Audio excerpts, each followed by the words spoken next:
이제 청년이 없습니다. 우리만 있습니다. 준비됐나요? 배가 힘주고 넘친도회 이거 아셨죠? 우리는 기적의 남친도회. 좋습니다. 분단별로 하겠습니다.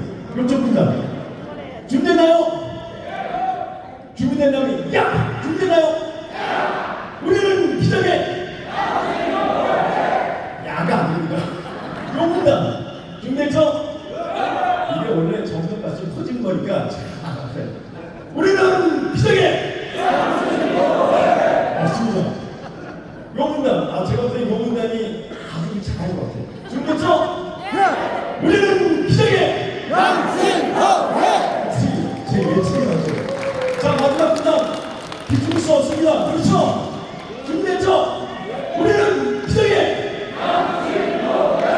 맞습니다. 다같이 우리는 기적의 우리는 기적의 어디 기장 요조에서 오신 것 같아요. 너무 좋습니다. 이런 마음으로 찬양 드리겠습니다. 자, 우리가 어제도 아신 게 실로암입니다. 제가 실로암 중간에 뭐 했죠? 파도가 중간에서 끊어지는 거예요. 그래서 오늘 다시 한번 타는데 앞에서 들고 갑니다. 저 뒤에 계신 분들 파도 잘 탈 준비됐죠? 준비됐죠? 연습해보겠습니다. 와입니다. 와. 앞에서 준비! 앞에서 또 준비! 출발!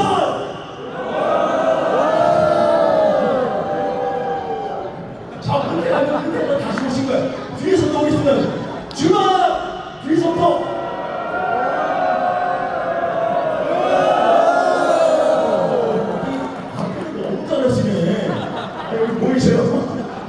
화면 보니까 열심히 하신 것 같아요. 요걸 중간에 합니다.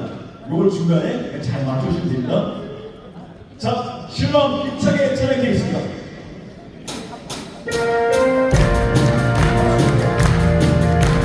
우리 자녀가 온 사람을 할 수 있습니다. 우리 손주가 온 사람을 그 마음을 생각하며 찬양드립니다. 어머마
제48회 남신교회 전국대회 둘째 날 세 번째 특강 시간입니다. 저는 사회를 맡은 경기연합회 소속에서 15개를 섬기는 김병근 장로입니다.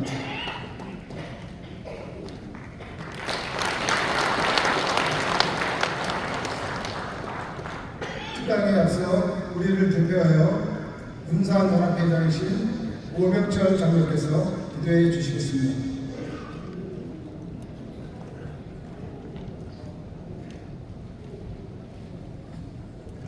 다 같이 기도드리겠습니다. 사랑과 은혜가 풍성하신 하나님 아버지, 하나님 명령 가운데 제48회 남신도의 전국대회를 개최할 수 있도록 인도하여 주시고 저희가 한마음 한뜻으로 주님 앞에 나올 수 있게 해주신 은혜 감사와 영광을 드립니다. 우리가 함께하는 이 시간 주님의 은혜와 사랑이 우리의 마음과 생각을 가득 채우시기를 기도합니다. 사랑의 주님, 한국교회가 과거의 부흥을 통해 많은 영혼이 주님께 돌아오게 하신 은혜를 기억합니다. 그러나 작금의 한국교회는 많은 도전에 직면해 있습니다. 이 시간 한국교회가 현재 처한 상황과 필요를 인식하고 앞으로 나아갈 방향과 비전을 함께 나누는 시간이 되게 하여 주시옵소서. 최윤식 교수님의 특강을 듣고자 합니다. 특강에 진행되는 동안 성령님께서 임하셔서 말씀 듣고 나누는 모든 이의 생각과 마음을 열어주시고 교수님께서 전하신 말씀을 통해 우리가 더 깊이 주님을 알게 하시며 한국교회의 부흥을 위한 주님의 계획을 함께 나눌 수 있도록 인도하여 주시옵소서. 한국교회의 두 번의 부흥의 기회가 남아있다는 주제가 우리에게 주는 메시지를 깨닫고 주님의 뜻을 분별할 수 있는 지혜와 통찰력을 허락하여 주시고 각자의 마음에 새로운 결단과 소망을 심어서 한국교회 민을 위해 함께 기도하고 행동하는 계기가 되게 하여 주시옵소서. 자비하신 하나님 아버지, 한국교회를 풍요하여 주시기를 원합니다. 쇠퇴해가는 이 땅의 교회들이 성령님의 인도하심을 따라 다시금 부흥의 기회를 붙잡아 부흥의 불길이 타오를 수 있도록 도와주시옵소서. 이 일을 위해 우리 남신도 회원들이 사용되어지기를 간절히 원합니다. 이번 전국대회를 통하여 다시 한번 다짐하고 먼저 행동하여 이 땅의 부흥을 이끌어가는 모든 남신도 회원들이 다 되시기를 간절히 원하며 사랑이 많으신 예수 그리스도 이름으로 기도드립니다. 아멘.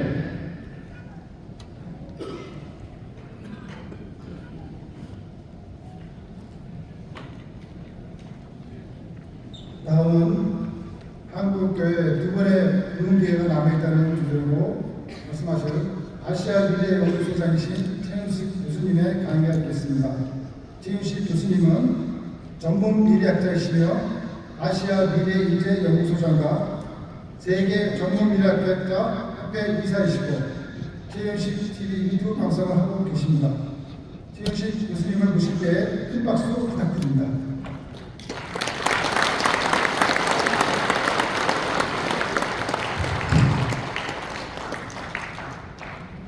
10포인트가 네, 할렐루야, 반갑습니다.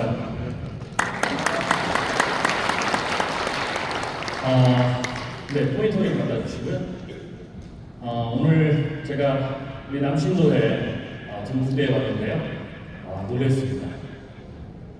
제가 전세대 집회를 많이 다니는데 우리 젊은이들만 함께 찬양하고 또 집회 임하는 사람들이 오늘 뜨거운 열기를 제가 느끼게 돼서 너무 감사하고요. 물론 차이점은 좀 있습니다. 네, 부르는 찬양이 다르군요. 네. 여기서 이제 친구입니다. 네, 알겠습니다. 네, 부르는 찬양이 역시 7080 찬양이다. 상관없습니다. 네, 저도 그 찬양을 또 좋아하기 때문에요. 많은 분들이 이렇게 얘기를 합니다. 우리들도 그렇게 똑같이 생각을 하죠. 한국교회의 미래를 얘기할 때 우리 아이들과 청년들이 한국교회의 미래다. 네, 맞습니다. 그런데 그럼 우리는 뭐냐? 오늘 여기 모인 우리는 역할이 뭘까라고 얘기할 때 제가 미래학자로서 이렇게 얘기를 합니다. 아이들과 청년들은 한국교회의 미래가 맞습니다. 그리고 동시에 우리들은 한국교회의 미래를 만드는 사람입니다. 할렐루야. 별로 안 믿으시네요.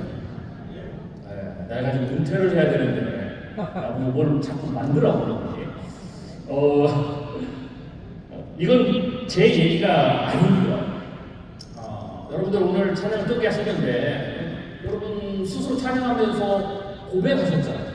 성경의 요엘서의 찬양 우리가 마지막 날에 아까 찬양할 때 저도 은혜를 받았는데 여러분 찬양할 때 고백하셨잖아요. 성경에서 뭐라고 합니까? 자녀들은 성령이 임하면 마지막 때에 성령이 임하면 자녀들은 뭘 하죠? 예언하고 청년들은 환상을 하고 아비들은 그래요. 성경도 분명히 얘기합니다. 아비들의 역할이 있어요. 마지막 때에 주님 오실 때 한국교회를 위해서 아비들의 역할이 있어요. 청년들, 아이들만 역할이 있는 게 아니고 우리에게도 꿈을 꾸게 하신다. 할렐루야. 그래요. 여러분이 꿈을 꿔야 돼요. 저는 방금 말씀드렸지만 혹시 에코 조금만 줄여주실 수 있나요? 너무 많이 올려가지고 자녀들은 한국교회 미래가 맞아요. 여러분의 교회가, 우리의 교회가, 한국교회가 미래가 있으려면 다음 세대를 이렇게 세워야 돼요. 주일학교가 회복이 돼야 되고, 교육부가 회복이 돼야 되고, 청년부가 회복이 돼야 되고, 일어나는 건 맞아요. 그런데 그들을 일으키려면 오늘 여기 모인 우리가 꿈을 꿔야 돼요. 우리가 그들을 일으킬 수 있는 그 세대들을 일으킬 수 있는 발판을 파운데이션, 기반을 만들어줘야 돼요. 젊은이들은 아이들은 그냥 일어나는 게 아니에요. 여러분들이 손 놓고 있고 여러분들이 포기하고 그냥 우리 교회 미래는 한국의 미래는 우리 교단의 미래는 젊은이들이 알아서 할 거야. 후배들이 알아서 할 거야. 그러면 안 되는 겁니다. 여러분이 발판을 마련해주고 기반을 마련해주고 꿈을 꾸어주고 여러분들이 그 미래를 일으켜 세울 수 있는 준비를 해줘야 우리 다음 세대들이 일어납니다. 할렐루야. 오늘 제가 그 얘기를 좀 하고 싶은데요. 우리가 도대체 뭘 해야 되느냐? 많은 사람들이 이렇게 얘기를 합니다. 제가 한국교회의 위기에 대한 얘기를 굉장히 많이 했는데요. 미래학자가 위기를 얘기하는 것은 이제 끝장났다. 어떤 분은 제 데이터를 가지고 제가 예측한 시나리오를 가지고 이제 한국교회는 소망이 없다. 끝났다. 있는 거나 잘하자. 지키기라도 잘하자 라고 얘기하고 그렇게 생각하시는 분이 있는데요. 제가 너무 안타까워요. 제가 한국교회 미래 위기에 대해서 다가오는 고난에 대해서 제가 10년 전부터 많은 시나리오를 발표하고 경고를 했는데 미래학자가 위기를 얘기하는 부분은 그런 위기가 일어나지 않게 하자라는 측면입니다. 어떤 분들은 이렇게 얘기합니다. 제가 위기를 얘기할 때 박사님 왜 한국교회 미래를 그렇게 부정적으로 보십니까?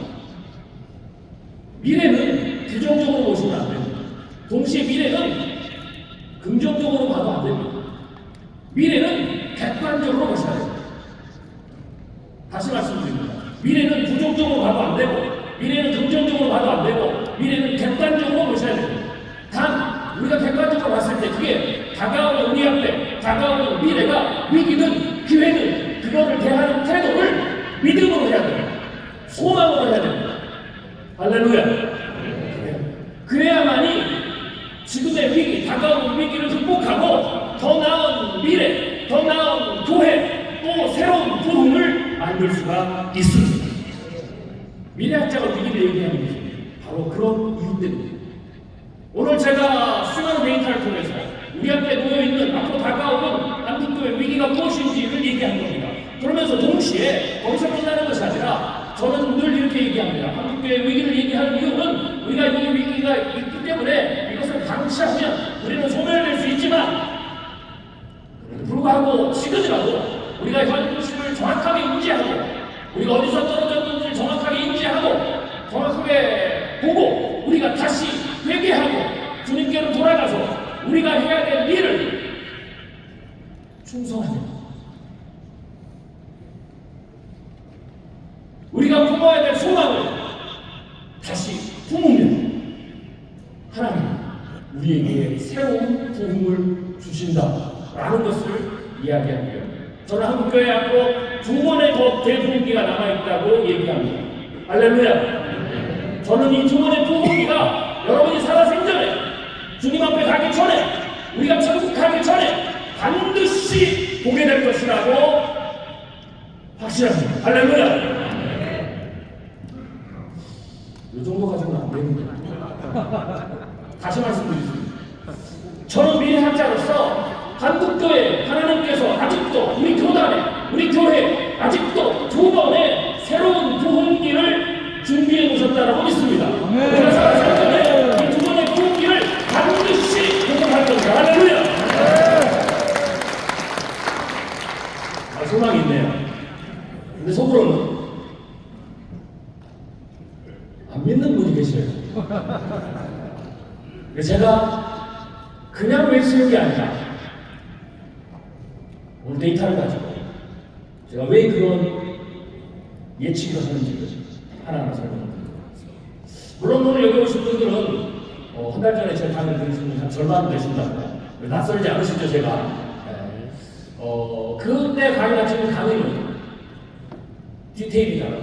오늘 더 많은 데이터를 가지고 우리 앞에 놓여있는 우리 미래에 대한 이야기를 해보도록 하겠습니다.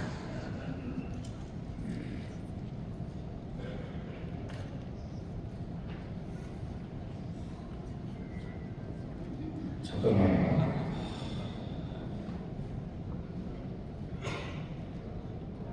이게 눌러줘가지고 왜 데이터가 이게 나오죠? 이게 데이터 맞나요? 제가 생각하는 거? 첫 페이지 좀 해주시겠어요? 네, 그 다음 잠깐만요.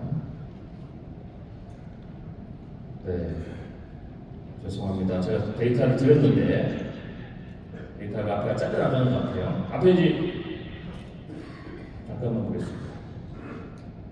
네, 앞으로 넘겨주십시오. 제가 다시 하겠습니다. 예. 가끔 이렇게 되면 제가 굉장히 당황이 되거든요. 데이터가 앞에 사라졌어요. 제가 드린 자료가. 굉장히 지금 제가 난감합니다. 네. 자, 제가 말씀드리고 하신 것은 앞에 뭐 데이터는 없더라도 앞에 부분 제가 설명드릴게요. 간단하게. 지금 첫 번째에서는 제가 한국교회 현재 위치, 우리가 아까 말씀드렸죠. 우리가 새롭게 부흥하고 우리가 새롭게 2번의 부흥기를 맞으려면 현재 우리가 지금 어디에 있는지를 정확하게 알아야 돼요. 그래서 제가 첫 번째로는 한국교회의 현재 출석 인원을 제가 분석을 했어요. 통계청의 자료, 그 다음에 뭐 갤러리라는 리서치 자료, 각 교단의 자료들을 가지고.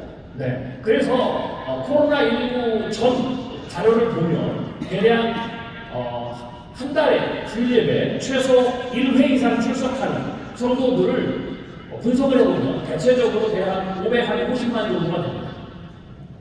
그리고 코로나가 지나면서 한국교회의 여러분이 잘 아시는 대로 출석률이 훨씬 더 감소를 많이 했습니다. 그래서 지금은 대체적으로 500만 초반 정도의 500만 대의 한 초반 정도의 지금 출석률을 기록하고 있다라고 보시면 됩니다. 그런데 또 하나는 문제는 양적으로만 지금 한국교회가 줄어든 게 아니라 질적으로도 상당히 약화되어 있다라고 생각하면 됩니다. 자, 일단 그래서 지금은 이 자료가 거기서부터 좀 나온 것 같은데요. 네, 자료를 띄워주십시오. 네. 이거는 어느 정도냐면 제가 전 강의에서 한번 보여드렸는데 우리 좀 청년들이 출석하고 청년들 숫자가 그렇지만 출석하고 있는 청년들의 한 45%가 마음의 평안을 위해서 점이나 운세를 본다. 이런 데이터가 있어요. 근데 그게 청년들만이 아니라 이 자료는 개신교 전체입니다. 세대를 불문하고 전 세대가 지금 대체적으로 자기 운세가 불문하고 불안하고 그래서 점을 본다라고 하는 퍼센테이지가 지금 56%가 됩니다. 그러니까 교회 안에서 마음의 평안, 그 다음에 교회 안에서 믿음이 떨어지면서 죄송한 얘기지만 이방 종교에 교회 밖에 불신앙적 행위들이 지금 점점 늘어나고 있다. 즉 교회와 세상과 교회 중간에 발을 들어 성도들이 점점 늘어나고 있는 거죠. 자, 이 자료는 우리 이제 그 중고등학생들한테 물어본 건데요. 결론 내리면 보시는 대로 저는 빨간 박스를 쳐놨는데요. 교회에서 말씀을 통해서 신앙적인 유익을 얻는다라고 이야기하는 친구들이 한 20%밖에 안 돼요. 그리고 나는 예수를 믿는 학생이기 때문에 말씀대로 살아야 되겠다라고 하는 친구들은 역시 전체적으로 대략 한 20%밖에 되지 않는다라는 거죠.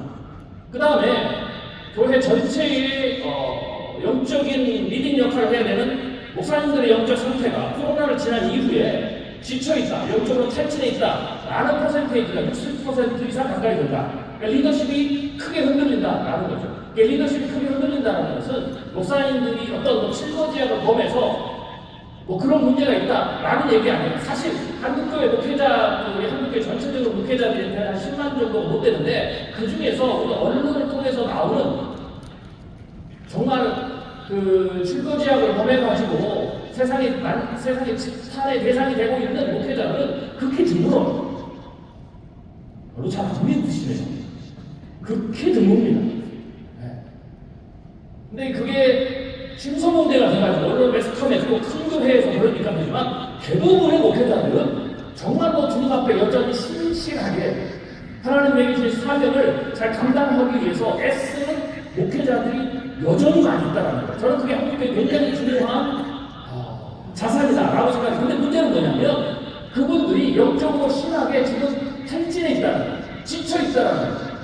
그래서 리더십에 지금 문제가 생기고 있다라고 우리가 분석을 할 수가 있어요. 자, 또 다른 데이터를 보겠습니다. 자, 이 데이터는 코로나를 지나면서 성도들한테 물어봤어요. 목회자들만 영적으로 지쳐 있는 것이 아니라 코로나 이전보다 신앙이 약화됐느냐, 비슷하냐, 신앙이 강화됐느냐라고 했을 때에 보시면 알겠지만 코로나 이전보다 신앙이 약화됐다는 비율이 꽤 상당히 늘고 있다라고 보시면 되고요. 그 중에서도 3040 세대가 신앙이 상당히 좀 약화되고 있다라고 보시면 됩니다. 전 세대가 많이 약화가 되고 있는데 그 중에서도 3040 세대가 굉장히 많이 약화되고 있다라고 보시면 될 것 같습니다.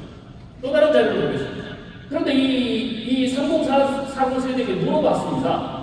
그래서 당신들이 지금 코로나 끝난 이후에도 신앙이 많이 약화됐는데 앞으로 10년 후가 되면 내가 지금 다니는 교회를 계속 다닐 것 같냐? 아닐 거 아니냐라고 물어봤는데 지금 보시는 대로 기독교 신앙을 버리고 안 나갈 것 같다가 3에서 5% 정도, 기독교 신앙을 버리지만 교회를 나갈 것 같다라는 퍼센테이지가 2에서 3%, 그리고 기독교 신앙을 유지하지만 교회는 잘 안 나갈 것 같다라고 하는 퍼센테이지가 꽤 되죠. 즉 지금 현재 3040 세대도 코로나를 지나면서 신앙이 굉장히 약화됐지만 동시에 이들이 앞으로 10년 후에 내가 우리 교회를 계속 다닐 거냐라고 물어봤을 때 거의 절반 이상이 난 안 다닐 것 같다 라고 얘기를 합니다. 그래서 지금 한국교회의 양적인 부분의 위기는 주일학교 청년을 넘어 3040까지 들어왔고요. 전도가 더 되는 것은 둘째치고 현재 있는 분들이 앞으로 10년 이내에 교회를 이탈할 가능성이 굉장히 많은 상황으로 지금 들어가고 있다라고 보시면 되겠습니다. 자, 그런데 이런 상황에서 제가 한국교회 미래를 뭐라고 예측을 했냐면 이렇게 예측을 했습니다. 만약 우리가 이러한 현재의 문제들을 그냥 방치한다, 이 문제를 해결하는 근본적인 새로운 어떤 사역 혹은 근본적인 대응 일들을 우리가 하지 않는다면, 그 하지 않는다면 정확히 얘기하면은 오늘 여기 모이는 여러분들이 더 좁혀볼게요. 한국교회가 하지 않는다면 아니라 오늘 여기 모인 여러분들이 하지 않는다면, 왜냐면 지금 말씀드렸죠? 3040 여기 여러분 없는 3040, 1900 젊은 세대죠. 그들이 지금 급속도로 교회를 이탈하고 신앙이 급속도로 무너지고 있는데 여러분들이 이 흐름을 막을 수 있는 뭔가에 돌아가서 교회를 돌아가셔서 뭔가의 일을 하지 않으신다면 어떻게 되느냐? 한국교회는 2050년, 2070년이 되면 한국교회는 200만 밑으로 전부 줄고, 그리고 한국 사회 자체는 이단과 무신론의 국가가 됩니다. 한국 사회 자체가. 그래서 교회를 우리가 제가 처음 말씀드렸지만 하나님이 우리 한국교회에게 지금 두 번의 새로운 부흥의 기회를 주셨는데, 또 하나의 기회는 그것은 우리가 우리의 역할을 하나님께로 돌아가고 우리의 역할을 다시 한번 돌아가서 내 역할이 무엇인지를 교회 안에서 찾고, 그래서 거기에 대해서 충성을 하면 두 번의 부흥기를 맞겠지만, 그렇지 않고 이 현재 상황을 그대로 방치해서 여러분 돌아가서 아무것도 하지 않으신다. 우리 교회를 위해서 우리 교회를 세우는 것은 우리가 아니라 우리 후배들이 하는 거고, 다음 세대들이 하는 거고, 젊은이들이 하는 거다라고 하고, 나는 빨리 빠져줘야지 라고 하는 그런 마음을 가지고, 뭐 그렇다고 여러분들이 빠져주신다 그러면 진짜 빠져주셔야 되는데, 마음은 내가 뒤로 물러나는 거 하시고 안 빠져주시더라고요. 그렇죠? 오해하고 듣지 마십시오. 역할을 잘 안 한다는 거예요. 그럼 여러분들이 정해진 법에 의해서 은퇴할 때까지 그냥 가만히 계시다가, 왜냐? 여러분들은 의사결정이에요. 의사결정을 아무것도 안 하고 가만히 계시다가 내가 은퇴한 이후에 우리 젊은 세대들이 하겠다, 그들이 하면 되지 라고 하면 그 교회는 성공합니다. 왜요? 제가 지금 방금 데이터를 보여드렸잖아요. 그 세대들은 앞으로 10년 후에 교회 안 와요. 없어요. 그렇기 때문에 하나님이 우리에게 한국교회를 다시 회복시킬 수 있는 사명을 주셨다는 것을 인식하는 게 중요하다는 거예요. 한국교회 미래를 위해서 우리 젊은이들이 일하는 것이 아니라 우리에게 하나님이 일을 원하신다는 것을 우리가 깨달아야 되는 것이 굉장히 중요하다. 그렇지 않으면 우리 교회가 사라지고 한국교회가, 한국사회가 무신론의 국가가 될 수 있다라는 거죠. 제가 지금부터 보여드리는 것은 미래 변화에 대한 얘기를 좀 몇 가지 하려고 합니다. 지금 과학기술이나 세상의 발전, 사회 발전은 하나님 없이 살기 좋은 세상으로 계속 갑니다. 그래서 무신론이 가속화돼요. 세상은 앞으로 더욱더 살기 편해지고 더욱더 발전할 거고요.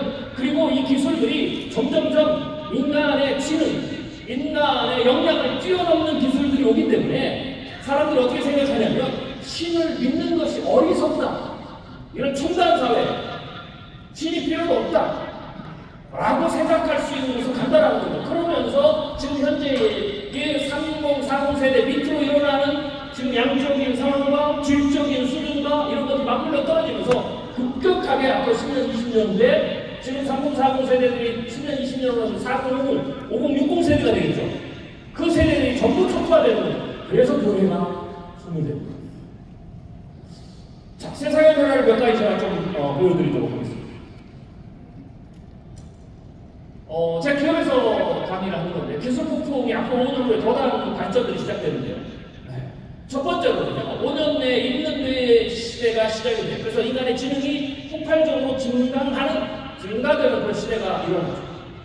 그리고 우리가 공상과학 영화에서 봤던 그런 일들이 일어나요. 지금 현재 인공지능이, 지금 여러분 보시는 것은 로봇입니다. 휴머노이드 로봇이라고 하는데, 인간을 닮은 로봇이에요. 옆에 있는 로봇은 피규어라는 로봇인데요. 이쪽에 있는 로봇은 오픈 AI, 마이크로소프트, 엔비디아, 인텔, 아마존, 삼성, 우리나라 삼성도 투자하는 로봇이에요. 여기에 지금 전 세계적으로 열풍을 일고 있는 생성형 인공지능, 챗GPT 같은, 구글의 제미나이 같은 그런 인공지능이 탑재돼요. 그래서 인간처럼 움직이고 인간처럼 생각하고 인간과 함께 일하는 시대가 되죠. 자, 이거는 일론 머스크가 만들고 있는 겁니다. 테슬라, 세계적으로 가장 유명한 지금 기업가 중에 한 사람이죠. 이 일론 머스크가 만드는 지금 로봇입니다. 옵티머스라는 로봇인데요. 이게 내년에 공장에 투입이 됩니다. 그래서 앞으로 5년 후, 10년 후가 되면 모든 가정에 이런 로봇이 하나씩 있고 직장이나 다 있죠. 그래서 우리가 로봇과 함께 살아가는 시대가 돼요. 자, 로봇은 수성수단, 더 빠르고 많은 소비를 늘려주죠. 그리고 로봇은 연결 수단도 돼요. 그래서 더 많은 연결을 하게 해줍니다. 그런 게 되고요. 또 로봇은 우리가 많이 하는 대리수단이 돼요. 더 편리한 세상을 만들어요. 아이들에게 공부를 가르쳐준다든지, 공장에서 일을 한다든지, 그리고 주방에서 엄마를 대신해서 요리를 한다든지, 그리고 로봇의 일부 기능을 인간의 몸에 이식을 하면 이게 이제 사이보그가 되죠. 그래서 있는 로봇이 대중화돼서 더 강한 인간이 만들어져요. 우리가 지금 10년, 20년 후가 지나면 여기 계신 분들 중에서도 조금 벌써부터 허리가 아프고 허리도 붓고 조금만 걸으면 힘도 들고 그러잖아요. 제가 오늘 여기 오신 분들에 비하면 제가 그렇게 막 요즘 나이를 자랑하는 건 아닌데 제가 그래도 이렇게 보여도 제가 시간이 훨씬 무겁거든요. 애들도 넷이나 있고 우리 큰애가 지금 26살이라네요. 별로 안 놀라시네요. 그런데 제가 50대 전에는 제가 굉장히 건강에 자신이 있었어요. 그런데 50을 넘어가니까 남자도 갱년기를 겪습니다. 여자만 갱년기 아니에요. 갱년기 오면서 아침에 일어나는 것도 힘들고 제가 우리 권사님들이 제가 어렸을 때 사역을 할 때는 우리 권사님들이 새벽 기도를 하면 우리 권사님 장로님들이 새벽 4시 이렇게 오셔요. 그래서 저분들은 정말 교회를 사랑해서 정말 기도에 열정이 있어서 막 새벽 4시부터 오셔가지고 기도하는구나 제가 그렇게 착각을 했어요. 그래서 제가 50 되면 알겠어요. 7시면 잠이 와요. 그리고 새벽 3시 되면 눈이 떠져. 그때부터 할 일이 없어. 기도를 하러 가자. 일찍 나오는 거야. 그래서 제가 갱년기가 되다 보니까 몸에 변화가 있잖아요.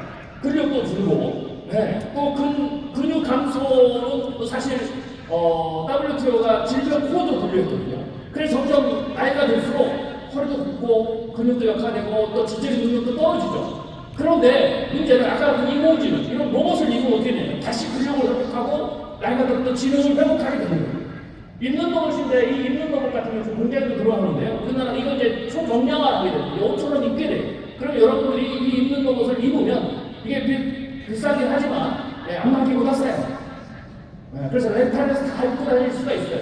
여러분이 아니면 자녀들이 다 사줄 거예요. 사줘야 자기가 덜 불편하거든요. 그걸 다 사줘요. 그럼 입는 로봇을 입으면 근력이 30% 이상이 증가이 돼서 내가 내 몸으로 쉽게 걸어다닐 수 있고 그리고 어떻게 산에 갈 수 있는 거죠. 인공지능을 여러분들이 나중에 모두가 다 쓰게 될 건데 인공지능을 쓰게 되면 내가 젊은이들과 똑같은 지적인 능력을 갖게 돼요. 자, 이렇게 인간이 이 기술들이 인간의 신체 능력을 향상시키고 지능을 향상시키고 어떻게 되냐면 더 강한 인간이 되죠. 이미 평균 수명은 100세, 120세 늘어났는데 우리의 국민 뭡니까? 100세, 120세까지 건강하게 살아야 되는데 살기는 오래 사는데 건강하지도 않고 살기는 오래 사는데 치매가 걸리고 살기는 오래 사는데 지적인 능력 떨어지고 이러니까 살기 힘든 거예요. 그런데 이제 후속으로 오는 기술들이 건강하게 100세, 120세 살게 해주죠. 강하게, 더 강하게. 그러다 보면 무슨 문제가 생기냐면 이게 한편으로 편리해져요. 좋아져요. 그런데 이러한 기술도 우리에 대해서 습득하다 보면 어떻게 되냐? 제가 기독교 신학자로서 우리 하나님이 필요해요. 인간은 강해지면 강해질수록 하나님이 필요 없어요. 인간은 성경도 얘기하죠. 인간은 약해져요. 약해질수록, 낮아질수록 하나님을 찾는데 반대로 인간이 부유하게 되고 강하게 되고 이렇게 되면 점점 어떻게 돼요? 신을 필요로 하지 않는 시대로 가게 되는 거죠. 그래서 지금 나오는 기술들은 이 편리성과 동시에 그런 위험성을 내포하고 있다. 라고 보면 되죠. 스스로 생각하고 움직이는 공장들이 나오고 그리고 가상과 현실 공간이 깨지면서 우리의 활동 범위는 더 넓어져요. 우리가 생각하는 환상들을 구현할 수 있어요. 세상에서의 우리 삶의 어떤 그 수준도 높아져요. 자, 이거는 지금 개발하고 있는 건데, 미국의 나사, 항공우주국하고 미국의 항공기를 만드는 대기업이죠. 로키드 마틴이 공동 제작하고 있는데요. 저소음 초음속 여객기입니다. 마하 1.4속도로 날아요. 그래서 지금의 비행기 2배 정도 빠른 거예요. 그래서 이게 5년 이내에 성공하게 돼요. 그러면 이제는 우리가 속도가 빨라지면 이동거리가 넓어지고 지구촌이 점점 더 가까워져요. 그래서 지금 LA까지 한국에서 인천에서 LA까지 가는 한 11시간 걸리거든요. 그러니까 이 비행기를 타면 이제 5시간, 6시간이 가는 거죠. 중국 같은 경우에 보통 2시간 가는데 이제는 제주 가는 수준으로 1시간 안에 가는 거죠. 전체도 빠르게 이동할 수 있는 더 빠른 세상이 등장합니다. 자율주행 수송장치 산업이 증가하면서 이제 곧 5년 이내에 혹은 10년 이내에 자율주행 자동차가 4단계가 상용화됩니다. 이 자율주행 자동차의 4단계 상용화는 뭘 의미하냐면 이런 거죠. 이제는 내가 나이와 상관없이 자동차를 가지고 다닐 수 있는, 그러니까 이 자율주행 자동차 4단계가 상용화되면 이제는 65세, 70세를 넘어가면 운전면허를 반납하고 대중교통 타고 다니라고 그러는데 그러면은 정말 불편해요. 저희 아버님도 저희 처갓댁의 장인 장모님께서 70대 후반 80대인데요. 차가 없으니까 얼마나 불편하죠. 그런데 또 차를 사들이면 또 위험하잖아요. 그런데 이제 자율주행 자동차가 나오게 되니까 그분들이 내가 직접 운전하지 않고도 이동성을 가져. 그래서 이동성을 갖는 것은 인간의 삶에서 굉장히 중요합니다. 내가 차가 있느냐 없느냐는 내가 얼마만큼 이동하느냐, 어떤 일을 할 수 있느냐를 중요하죠. 그런 측면에서 자율주행 자동차가 나오면 인간의 이동성들이 더 강화되죠. 자율주행 자동차가 있을 수도 있고, 아까 제가 앞에 보여드렸는데 휴머노이드 로봇이 인공지능에 탑재돼서 인공지능 로봇이 운전을 해줄 수도 있죠. 5년 이내에 하늘나는 자동차가 상용화됩니다. 그래서 인간이 이제는 개인이 이러한 자동차를 사게 되면 내가 강, 그리고 그다음에 바다들, 뭐 이런 데를 하늘나는 자동차를 타고 다닐 수가 있습니다. 제가 어제 여기 오다 보니까 영동고속도로 막히더라고요. 주말은 꽉꽉 막히잖아요. 근데 이제는 하늘나는 자동차를 타고 다니면 이제는 훨씬 더 교통이 편리해지겠죠. 5년 이내에 우주 인터넷이 완성이 되고요. 그리고 5년 이내에 미국에서는 일론 머스크라는 사람들은 100명씩 자유여행을 시작합니다. 그리고 우주에 대한 환상이 커지게 되겠죠. 우주에 대한 환상이. 그리고 10년, 15년, 20년 지나면 이 우주여행에 대한 비용이 굉장히 싸지게 되겠죠.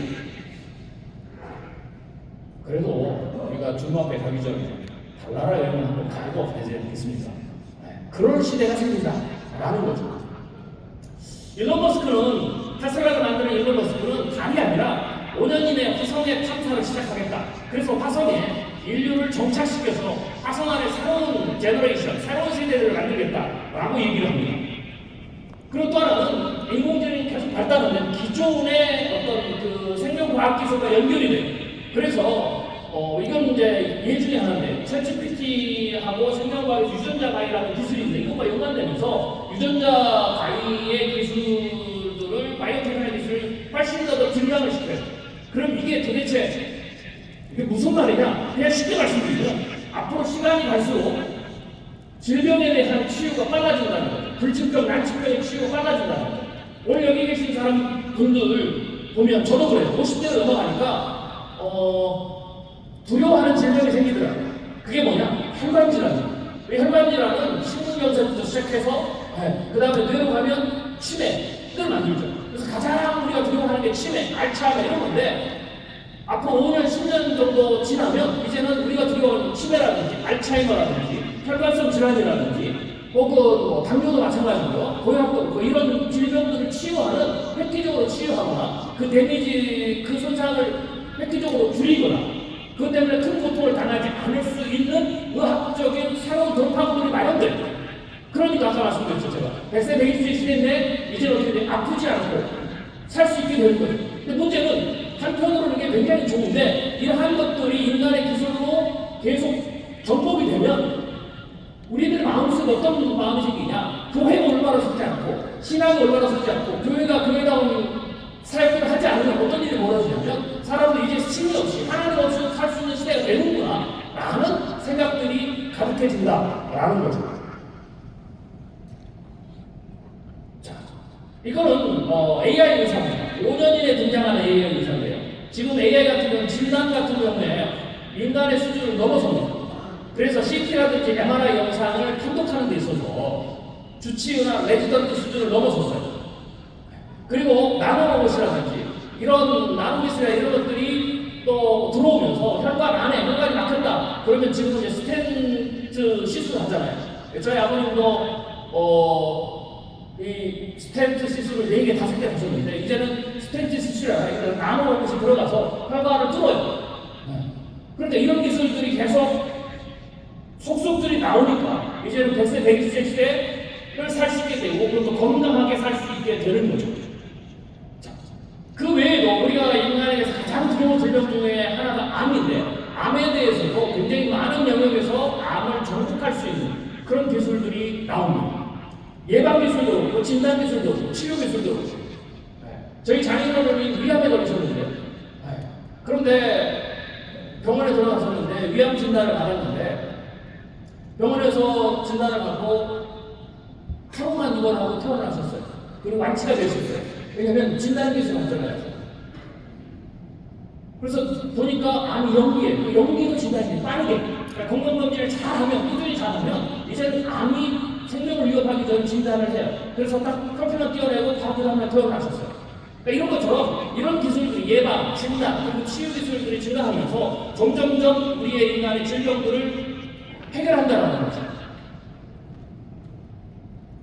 그리고 기술들 어디까지 가면 이미 사라져버린 종, 메모리 같은 이런 종들도 복원해내는 그런 시대로 가게 됩니다.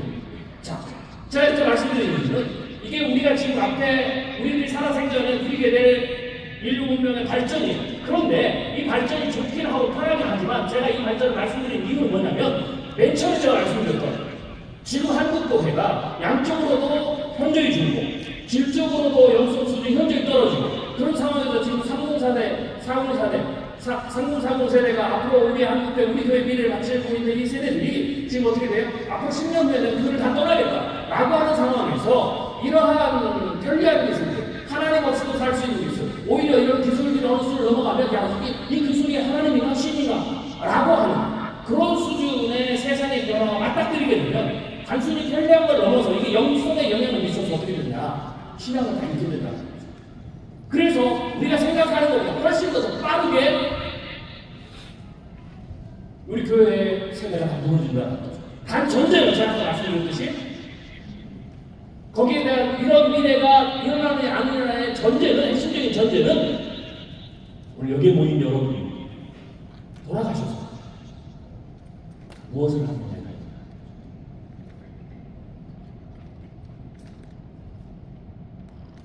다시 말씀을 드리겠습니다. 제가 처음에 말씀드렸죠. 아이들, 젊은이들, 3040 세대는 우리 교회의 미래입니다. 그런데 우리는 그 미래는 우리가 어떠한 꿈을 꾸느냐에 달려있습니다. 우리가 이들이 우리 교회 미래가 되기 위해서 우리가 돌아가서 지금부터 내가 어떠한 일을 하느냐에 달려있다. 그래서 여러분들은 반드시 오늘 돌아갈 이후에 이렇게 생각하셔야 돼요. 하나님께서 한국에 두 번의 부흥기를 주시는데 그 두 번의 부흥기가 현실이 되게 실현되게 만드는 것은 젊은이들이 아니에요. 젊은이들은 부흥의 결과입니다.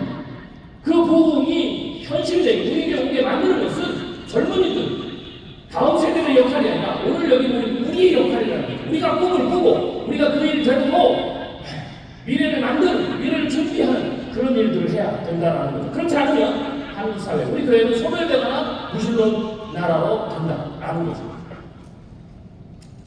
자, 이거는 만약에 그런 미래를 준비하지 않으면 개교회들이 어떤 위험들이 있느냐에 대한 제가 몇 가지 얘기합니다. 재정적인 문제가 생기고 헌금도 줄게 되고 그리고 교회 사회의 연동성이 떨어지는 거죠. 지금 한국교회가 쇠퇴를 맡고 있는데 그래서 이 시점에서 우리가 이 쇠퇴에 대해서 정확한 해석이 필요해요. 제가 왜 정확한 해석이라고 얘기를 하냐면 많은 분들이 이 해석을 한국교회 쇠퇴를 우리 교회가 성장이 멈추고 부흥이 멈추고 양적으로 줄고 다음 세대가 없어지고 약해지고 하는 부분들에 대해서 어떻게 해석하냐면 그냥 이렇게 해석을 해요. 저출산, 소고령, 화해금 그리고 일부 교회의 목회자들의 특성 그것 때문에 그 매스컴이 그것을 극대화해서 기독교 이미지가 떨어져서 그래서 결론이 뭐냐 어쩔 수 없어 그냥 이대로 가는 거야. 좀 더 나가서 그럼에도 불구하고 우리 교회는 뭐 설마 없어지겠어. 우리 교회는 예외일 거야. 우리 교단은 예외일 거야 라고 생각하는 이 해석들 이게 전부 틀렸다는 거예요.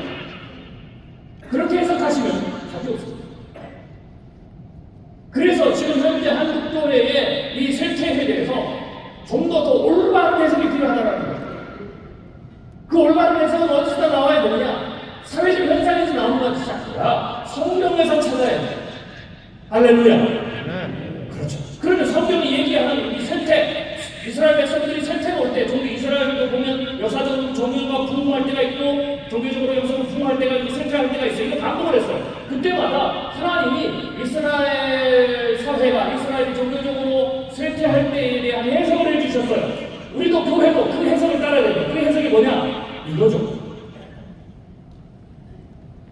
여호와께서 이같이 이르시되 이것이 곧 예루살렘이라. 그들이 내 규례를 버리고 내 율례를 행하지 아니하였습니다. 쇠퇴의 이유입니다. 저출산, 초고령화가 한국교회 쇠퇴의 이유가 아니고 성경이 그거는 그냥 부수적인 이유예요. 부수적인 영역이에요.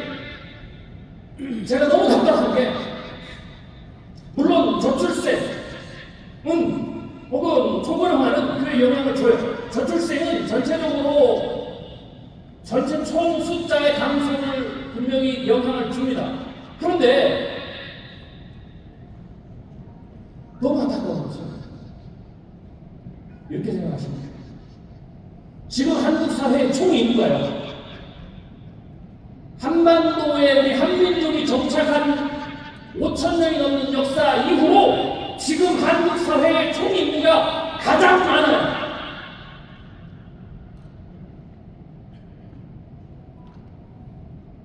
다시 말씀드릴게요. 지금 한반도의 한국 사회의 총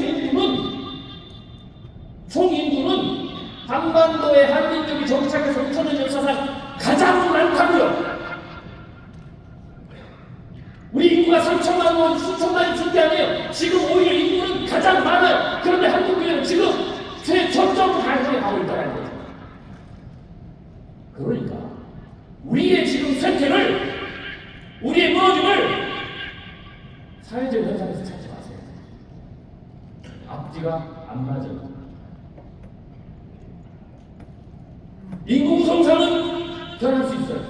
그래요. 우리 교회 안에 인구 구성이 변할 수 있어요. 그런데도 불구하고 그러면 전체적 숫자를 보면 다른 데는 여전히 많으니까, 그러면 우리가 아이들을 집어도 우리 교회 전체 출석 인원은 지금 가장 많아야죠.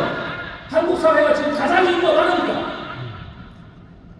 한국 사회 인구가 급격하게 감소하는 것은 앞으로 30년, 40년 후에 그럼 우리 교회의 이 총 출석인 숫자가 총 재적이 급격하게 감소하는 것은 30년, 40년 후에가 돼야 돼요. 사회학적으로 보면 그게 맞잖아요.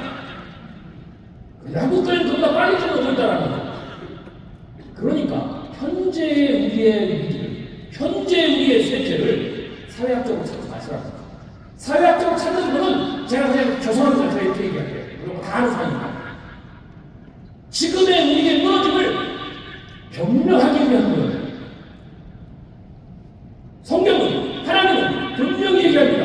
한국 교회의 무너짐은, 이스라엘의 종교적 쇠퇴는 그들이 내 율례를 버리고 내 규례를 버리고 율례를 행하지 아니하였습니다. 즉 말씀을 떠나서는 한국교회가 지금 무너지고 있는 것은, 우리 교회가 무너지고 있는 것은, 우리 교회 전체의 양적인 총 출석의 숫자가 무너지고 있는 것은 사회학적인 원인이 아니라 우리가 지금 말씀에서 떠나있기 때문에, 우리가 해야 될 일을 하지 않고 있기 때문에, 여기가 좁사오니 여기에 초막셋을 짓고 주님 십자가에 죽지 마십시오. 우리가 이걸 누리면 됩니다. 우리가 지금까지 부흥했는데, 우리가 지금까지 일어날 수 있는 그 모든 것을 우리가 지금 누리면 되지. 더 이상 아무것도 없습니다. 우리가 이 자리에 여기가 좁사오니 그냥 무슨 누리고 합시다 라고 했기 때문에, 우리가 성교의 동력을 잃고, 전도의 동력을 잃고, 구령의 동력을 잃고, 우리 교회의 사명을 잃고, 우리가 꿈을 잃고, 성령이 임하면 아비들이 꿈을 꾼다고 합니다. 제가 단도직입적으로 여러분에게 질문을 던지겠습니다. 여러분 도대체 무슨 꿈이 있습니까? 여러분 그에 대해서 꿈이 있습니까? 꿈을 꾸셔야죠. 꿈을 없다는 것 자체가, 부흥에 대한 소망이 없다는 것 자체가, 부흥을 포기했다는 것 자체가 성령에 의지하지 않는다, 말씀에 의지하지 않는다는 거예요. 원인은 정확하게 찾으셔야 돼요. 그리고 난 다음에 프로그램을 진행하고, 그리고 난 다음에 저출산 얘기를 해야 되는 거예요. 근본적 원인, 그것을 무시한 채, 그 근본적 해법, 그것을 무시한 채 다른 곳에 눈을 돌리면 절대로 우리 교단은 일어날 수 없습니다. 절대로 우리 교회는 일어날 수 없습니다. 절대로 한국교회는 일어날 수 없습니다. 하나님이 분명히 말씀하십니다. 한국교회 위기는 우리가 말씀하셨던 교회가 교회다움을 잃어버리고 성도가 성도다움을 잃어버렸습니다. 큰 교회 목회자들이 일부 목회자들이 탈선해서 우리 한국교회가 무너진다고 천만해요.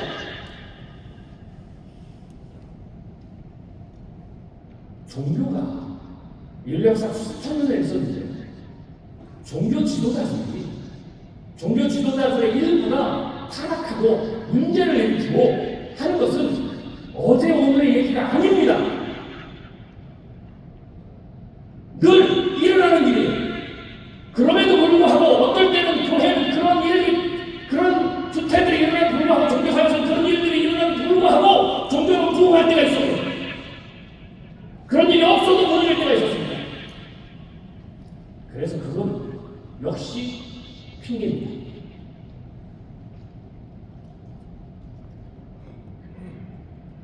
진짜 중요한 것은 우리가 부흥을 포기합니다. 우리가 회복을 포기했기 때문에 우리가 해야 될 일을 포기했기 때문에 그렇습니다.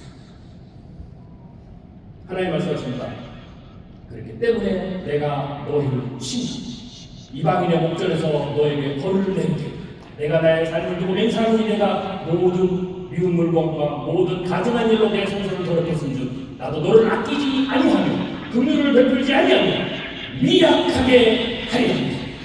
쇠퇴시키겠다는 여호와의 열심으로 그리하겠다는 것입니다. 그래서 다시 말씀드리지만 사회학적 변화 한국교회가 양쪽으로 맞지 않아요. 더 빨리 쇠퇴 것을 분명 근본적으로 하나님이 하십니다. 왜? 우리가 여호와를 따라 우리가 말씀을 따랐기 때문에 우리가 꿈을 포기했기 때문에 우리가 스스로 주님은 우리 한국교회 우리 교회의 부흥과 회복을 포기하지 않으셨는데 우리가 먼저 그냥 스스로 포기했기 때문에 오늘 하나님 우리에게 도전하십니다. 하나님 우리에게 진정으로 오늘 물으십니다. 오늘 이 질문이 여러분에게 가슴에 꽂혀서 돌아가셔야 됩니다. 그게 뭐냐? 주님이 오늘 시간에 묻습니다. 너는 진정으로 네가 섬기는 교회의 회복을 원하나? 너는 진정으로 내가 섬기는 교회의 앞으로 있을 두 번째 부흥을 목도하게 원하나? 저는 이 질문이 전국대회 끝나는 날까지 여러분의 생각을 붙잡았으면 좋겠습니다. 이 질문이 사로잡혀서 시간마다 주어지는 하나님의 도전입니다. 여러분 이 질문에 대한 저는 답을 찾으러 갔으면 좋겠습니다. 하나님 오늘도 말씀하십니다. 우리는 부흥이 안 된다, 회복이 안 된다 라고 얘기하지만 하나님이 계속해서 물으십니다.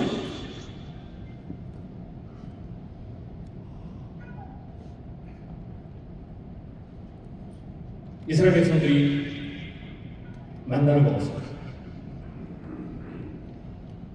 그러다가 이스라엘 백성 사람의 지금 끝이 없어 모세에게 찾아왔습니다. 고기를 달라. 모세가 화가 났습니다. 이스라엘 백성들이 출애굽할 때 장정만 60만, 어린아이, 노인, 여자까지 합치면 대체적으로 시작자는 200만을 얘기합니다. 그 200만이 광야, 사막을 지났습니다. 사막이 있습니다. 그런데 이 200만이 고기를 달라고 합니다. 여러분 아침에 뭐 드셨습니까? 고기 드셨습니까? 저는 식사를 하려고 내려오니까 너무 줄이 길어가지고 저는 편의점에서 그냥 빵 하나 사서 커피에다가 마셨는데 먹었는데 여기에 있는 분들이 이분들이 고기를 먹어도 고기 양이 엄청나겠죠. 200만이 고기를 달라고. 그것도 사막에서.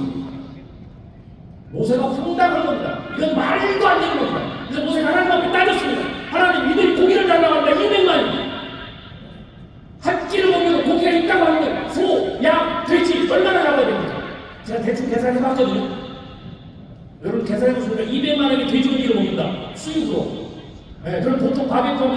한 마리에 100명 정도 먹거든요. 빨리 계산해보세요. 이게 몇십만 마리가 있어야 돼요. 그 사막에서 어디서 돼지가 나옵니까? 만나는 하늘에서 떨어졌다고 하죠. 돼지가 하늘에 떨어져야 됩니까? 이걸 한 끼도 아니고 40년 어떻게 먹이겠습니까? 모세가 이건 상당한 거예요. 이게 한국 때 우리 교회가 제가 지금 강사가 와서 미래학자가 와서 우리 교회 두 번에 부흥이 있다. 우리 다시 회복할 수 있다. 우리 다시 부흥할 수 있다. 한국 때 새로운 부흥이 있다라고 얘기할 때 여러분 마음속에 믿기는 얘기하고 있네요. 라고 하는 그 조롱보다 더 큰 조롱이 이게 되겠습니까? 그것 차라리 부흥이 낫지. 그렇죠? 200만의 고기를 삶아서 먹이려면 차라리 부흥이 쉬운 거예요. 모세가 그렇게 생각했어요. 하나님을 따졌습니다. 울면서 화가 나서. 그리고 하나님을 따졌어요. 고기 달라고 하면 어떻게 해야 됩니까? 차라리 나를 죽이십시오. 그랬어요. 우리가 똑같아요. 부흥을 시키려면 나를 차라리 죽이십시오. 부흥하라고 하는데 회복된다고 하는데 차라리 나를 죽이십시오. 나를 데려갈 수 일어나겠습니까? 라고 하는데 나오면 똑같아요. 더 했어요. 그때 하나님 뭐라고 하십니까? 여호와의 손이 짜증납니다.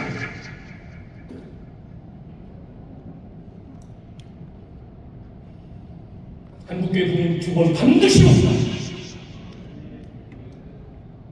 제가 한국교회 3번의 부흥을 얘기했어요. 지금까지.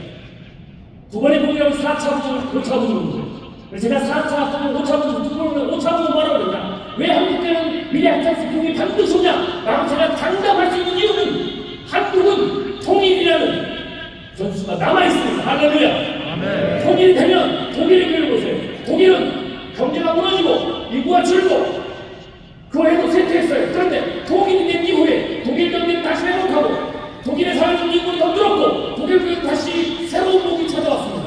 한국은 일본과 다른 것은 일본은 새로운 통일이 없지만 한국은 통일이라는 게 있어요. 통일은 그때와 그시는 하나님만 하십니다. 오늘 이 시간 우리가 이 얘기를 듣는 순간에 통일이 될 수도 있고 오늘 예배를 마치고 난 이후에 우리의 이 세미나가 이 정부회의가 끝난 이후에 돌아갔더니 갑자기 모든 언론 보도에서 속보가 떠서 통일이 할 수도 있고 내년에 일어날 수도 있고 10년 후에 일어날 수도 있고 20년 후에 일어날 수도 있어요. 그날과 그시는 아무도 모릅니다. 오직 주님만 하십니다. 그러나 성경 보면입니다. 때가 되면 하나님이 정하신 때가 되면 통일은 반드시 일어납니다. 할렐루야. 왜 통일이 일어났냐? 우리가 기도해서도 있지만 우리가 소망해서도 그러지만 더 중요한 이유는 북한에서 지금도 수많은 백성들이 수많은 성도들이 우리는 이렇게 좋은 곳에서 에어컨 틀어가면서 좋은 식사 받으면서 좋은 환경 속에서 우리가 은혜를 받을까 말까 하는데 그들은 고통 속에서 족갈 앞에서 가족들이 죽어가는 상황에서 피를 흘리면서 주님 앞에 기도합니다. 우리 집에 가면 성경이 수많이 흩어져 있지만 그들은 성경이 좁지 않아가지고 아니 성경이 없어서 저는 말씀을 외우면서 무릎 꿇고 기도합니다. 기도하다 잡혀가고 예배하다 잡혀가고 찬양하다 잡혀가면 대구표를 맞아서 죽고 형체가 없어져 사라지고 그럼에도 불구하고 신앙을 잃지 않고 주님 앞에 부르짖습니다. 저는 주께서 그 피 흘림을 보시고 그들의 눈물을 보시고 그들의 고통을 보시고 그들의 부르짖음을 보시고 반드시 통일을 이루실 것이다. 아멘. 통일되는 한국에 다시 부흥합니다. 할렐루야. 그래요. 제가 자신있게 두 번의 통일을 얘기할 수 있는 이유입니다. 그때는 언제냐면 그럼 미래학자로서 예측을 할 때 그 시대가 멀지 않아요. 우리 살아생전에 볼 수 있다. 그래서 제5의 복음은 우리 살아생전에 볼 수 있는 겁니다. 제4의 복음은 뭐냐? 하나님께서 하시는 일은 그 놀라운 통일의 놀라운 부흥의 역사가 사그러지지 않도록 그 부흥의 역사가 최대로 극대화되기 위해 준비시키는 부흥기. 그게 제4의 부흥기입니다. 그 제4의 부흥기는 그 꿈을 품는 교회입니다. 그 꿈을 품는 사역자입니다. 그 꿈을 품는 아비들입니다. 주시는 놀라운 축복입니다. 다시 한번 말씀드립니다. 자, 이렇게 얘기했으면 좋은 우리 교회는 끝났다. 더 이상 부흥은 없다. 회복은 불가능합니다. 여기서 다시 부흥을 말한다고 하시는 분은 상관없습니다. 그렇게 하십시오. 하나님이 말씀해 나 여호와의 열심으로 내가 그 교회를 소멸시키겠다. 그러나 능력은 없고 어찌 할 말을 모르지 힘은 없고 나약하지만 이제 48회 남짓은 전국대 2박 3일 전쟁과를 통해서 다시 한번 꿈을 회복하고 우리가 불렀던 찬양처럼 아비들은 성령 오시면 아비들은 꿈을 꾼다라고 하는 그 찬양을 단순히 입으로 말하는 것이 아니라 우리의 가슴에 끌어안고 그 꿈이 우리 교단의 꿈이 되게 하옵소서. 그 꿈이 우리 교회의 꿈이 되게 하옵소서. 그 꿈이 우리의 꿈이 되게 하옵소서 라고 간절하게 근심하며 기도하며 우리가 부른다면 하나님 우리의 간절함을 주시고 역사를 이루시고 두 번의 부흥기에 내가 섬기는 교회가 그 두 번의 부흥기에 위대한 동역자, 참여자, 초청자로 거듭나볼 수 있을 겁니다. 여기 모인 모든 여러분이 섬기는 모든 교회가 그리고 여러분의 교단이 그 편안한 쓰임받기를 간절히 축원합니다.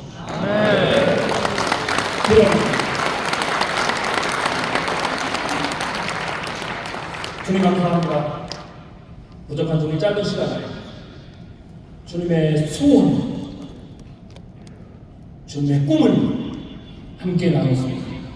많은 사람들이 한국교회를 포기했습니다. 아니 우리도 포기했습니다. 그러나 주님은 포기하지 않으셨습니다. 우리의 교단, 우리의 교회가 내 스스로가 회복과 부흥을 포기하고 어떻게 하면 더 추락하고 망가진 것을 막을까에만 전전긍긍하지 않게 하시옵소서. 오히려 하나님의 부흥을 소망하며 여호와의 손이 짱지나라는 주의 그 놀라운 약속의 말씀을 붙들고 광야의 길을 사막의 강물에서 주의 놀라운 능력을 가슴에 품고 성령의 오시면 말세에 아기들이 꿈을 꾸리라고 말씀하셨던 그 말씀을 오늘 이 2박 3일의 이 전국가족 전국대를 통해서 우리가 꿈을 다시 회복하고 돌아가게 하여 주시옵소서. 우리 앞에 두 번의 부흥이 앞으로 남아 있습니다. 우리가 섬기는 모든 교회가 우리의 교단이 하나님의 준비하신 이 두 번의 놀라운 대부흥기에 주역으로 쓰임받을 수 있도록 주역